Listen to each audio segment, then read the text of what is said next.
네, 14명의 안타까운 목숨을 앗아간 청주 오송 지하차도 침수 참사가 발생한 지 닷새째입니다. 실종자 수색이 마무리되면서 지하차도는 이제 수사기관의 손에 맡겨지게 된 것인데요. 자세한 내용 현장에 나가 있는 취재 기자 연결해서 들어보도록 하겠습니다. 자, 이호진 기자 나오십시오. 네, 오송 지하차도 침수 참사 현장입니다. 이곳에 어제는 폭우가 쏟아지더니 오늘은 비가 언제 왔냐는 듯 폭염이 찾아왔습니다. 지하차도 내부는 인명수색이 마무리되고 남아있는 물기와 펄을 긁어내는 작업이 이뤄지고 있습니다. 경찰 기동대 인력 80여 명도 배치돼 여전히 현장을 전면 통제하고 있습니다.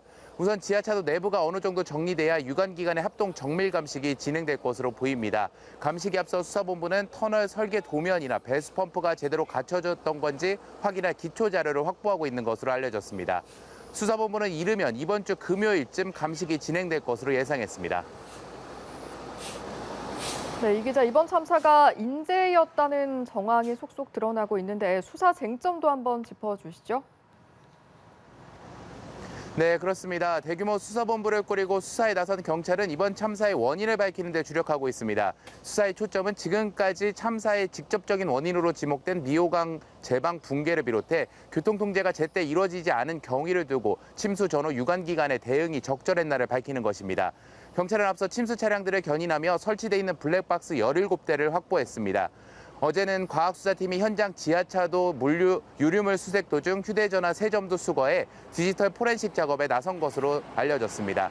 사고 목격자와 구조자 등 15명에 대한 참고인 조사를 진행해 당시 구체적인 상황도 파악하고 있는 것으로 알려졌습니다.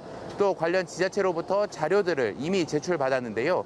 수차례 112 신고에도 현장 통제가 왜 안 됐는지와 함께 임시 제방의 경우 환경부 하천 설계 기준에 못 미쳤다는 의혹 등을 둘러싸고 관할 공무원들의 책임 소재를 조사할 것으로 보입니다.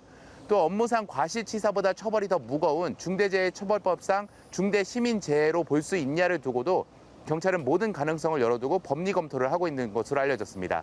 수사본부는 기초 수사를 마무리하는 대로 필요시 강제 수사에 나설 것으로 보입니다. 이번 참사를 두고 예견된 인재라는 비판 속에 사고 원인과 책임자 처벌까지 광범위한 수사가 될 것으로 보입니다. 지금까지 청주 오송 궁평 지하차도에서 연합뉴스 TV 이호진입니다.